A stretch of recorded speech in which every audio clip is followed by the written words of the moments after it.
policy, launched between 1933 and 1936 by President Franklin D. Roosevelt in the United States to end the Great Depression. Americans were affected by 25% unemployment and also by 4 waves of bank failures, which were welcomed by the government's rescue. Franklin Roosevelt proposed the New Deal to reverse the downward economic spiral.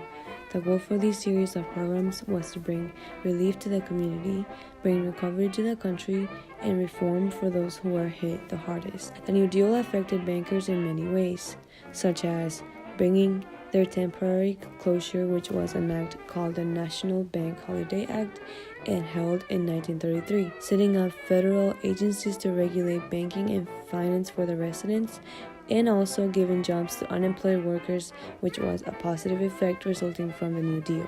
One way the New Deal affected the bankers was an act that was passed by the United States Congress in March 1933. The act legalized the temporary closure of banks called the National Bank Holiday, which allowed bank examiners to determine which banks were solvent and those that were weak and should be closed. Provisions were made to reorganize the banks, provide long-term investment funds, and allow the RFC to issue new banknotes. The law was passed as the first of FDR's series of New Deal programs to stabilize and regulate the banking system. Within 3 days, 5,000 banks had been given permission to be reopened. It was uncertain whether people would listen to the assurances that their money would be safe in bank. But when the banks reopened after the shutdown, people were lined up at doors. The Emergency Banking Act was successful in convincing large numbers of the American population to restore their faith in banking and deposit their money. The New Deal affected the bankers due to interests. The New Deal program set up the federal agencies to regulate banking and finance.